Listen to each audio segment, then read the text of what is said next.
शुरुआत में बताना चाह रहा हूं कि मैं हुकूमत की तरफ से लाए गए इस रेजोल्यूशन की मुखालिफत में बोल रहा हूं और मैंने अमेंडमेंट्स भी दिए हैं प्रेजेंट एड्रेस के लिए। और चेयरमैन साहब, आप उर्दू को जानते हैं। किसी एक शायर ने शायद बरसर इख्तिदार जमात के लिए ये शेर कहा होगा कि उसूल बेचकर मसनद ख़रीदने वालों, निगाह अहले वफ़ा में बहुत हक़ीर हो तुम। वतन का पास तुम्हें था ना होगा कभी कि अपने हिर्स के बंदे हो, बेज़मीर हो तुम। इज़्ज़त नफ्स किसी शख्स की महफूज नहीं, अब तो अपने ही निगहबानों से डर लगता है। डंके की चोट पे जालिम को बुरा कहता हूँ, मुझे सूली से न जिंदानों से डर लगता है। मोहतरम चेयरमैन साहब, मैं आज इन लोगों की तरफ से बोल रहा हूँ जो दिखते तो हैं, जिनके बारे में बात तो होती है मगर उनकी कोई नहीं सुनता। मैं उनके बारे में बोल रहा हूँ जिनके बारे में वज़ीर आज़म मोदी ने कहा था कि घुसपैठी है। मैं उन बेटियों और माओं के बारे में कह रहा हूं जिनके बारे में मोदी ने कहा कि ज़्यादा बच्चे पैदा करते। मैं उन मासूम नौजवानों के बारे में कह रहा हूं जिनको मॉब लिंचिंग के ज़रिए मारा जा रहा है।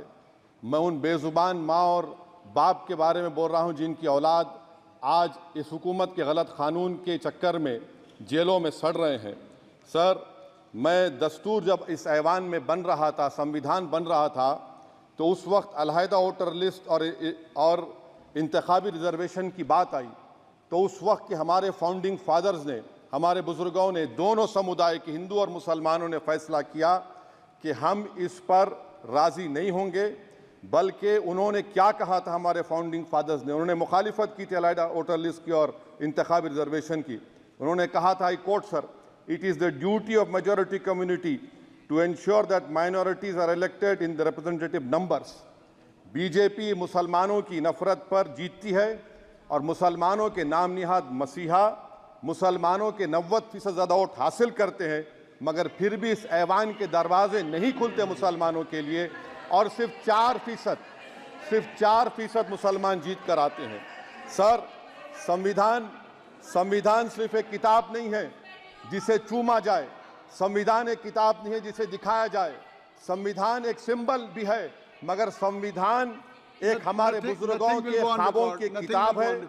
हमारे जमहूरियत को हमारे बुजुर्गों ने इस तरह समझा, हमारे फाउंडिंग फादर्स ने इस तरह जमहूरियत को समझा कि इसमें हर समुदाय और मजहब और समाज के मानने वाले लोगों की राय को शामिल किया जाएगा इस मुल्क को चलाने के लिए। मगर इस ऐवान में सिर्फ 4% मुसलमान जीत कर आते हैं। मैं संविधान से जो मोहब्बत के दावे करते हैं उनसे कहूँगा कि कभी उठाकर पढ़ो कॉन्स्टिट्यूंट असेंबली डिबेट्स में कि नेहरू ने, H.C. मुखर्जी ने, सरदार हुकुम सिंह ने माइनॉरिटीज़ के बारे में क्या कहा था। सर, वतन अजीज़ का मुस्तकबिल कैसा होगा जब बीजेपी मुझे गायब करना चाहती है और दीगर हिज़्ब इख्तिलाफ की पार्टियां के लिए मेरा वजूद सिर्फ वोट डालना और अपनी खबर में जाकर सो जाना है। इसीलिए आप देखते हैं कि ये समाजी इंसाफ है सर कि 4% मुसलमान जीत कर आते हैं। सर, इस ऐवान में ओबीसी समाज के एमपी अब अपर कास्ट के एमपी के बराबर हो चुके हैं। ओबीसी समाज के एमपी अब अपर कास्ट एमपी के बराबर हो चुके हैं और 14% मुसलमान सिर्फ 4% जीत कर आते हैं। CSDS का डेटा ये बताता है कि इस मुल्क में जो वोट बैंक है, जो एक मुश्त वोट डालता है, वो अपर कास्ट का है। मुसलमान का कभी ना वोट बैंक था ना कभी रहेगा। सर, 4 जून के बाद 6 मुसलमानों की मॉब लिंचिंग हुई, 11 घरों को मध्य प्रदेश में मोदी के बुलडोजर ने निस्तो नाबूद कर दिया। हिमाचल प्रदेश में एक मुसलमान की एक दुकान को लूट लिया गया और हिज़्ब इख्तिलाफ की पार्टियों की तरफ से सन्नाटा है। शायद अब वक्त आ चुका है कि लफ्ज़ मुसलमान का नाम लेना भी अब उस पर पाबंदी आयद कर दी जाएगी। सर, मैं ये बात बताना चाह रहा हूँ कि नरेंद्र मोदी को जो मैंडेट मिला है। एक मिनट,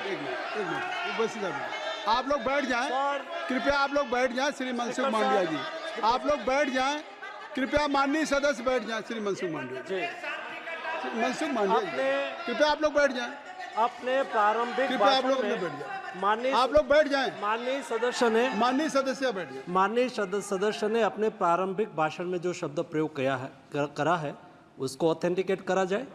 और अभी उन्होंने उल्लेख करा कि मोदी के बुलडोजर ने वहाँ मॉब लिंचिंग करा है, उसको भी ऑथेंटिकेट करा जाए। निश्चित तौर से इसको ठीक है।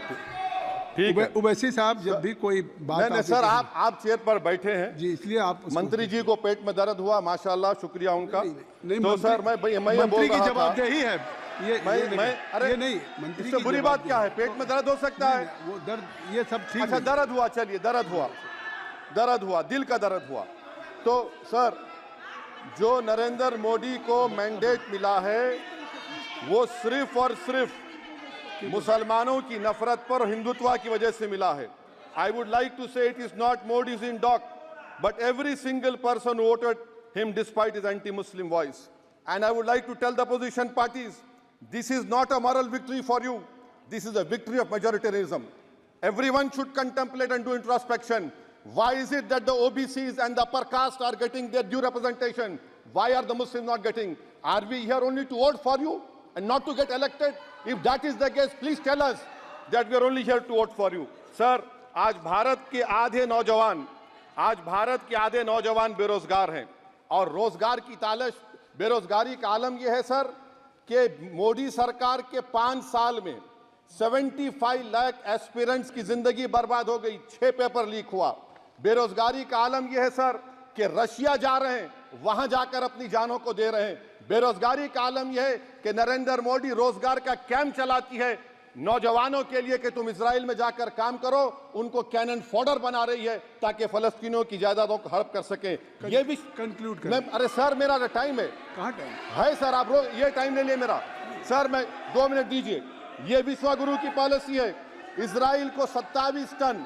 इजराइल को 27 टन हथियार जा रहा है। 9 मिलियन भारत के लोग गल्फ में काम करते हैं, क्या असर पड़ेगा?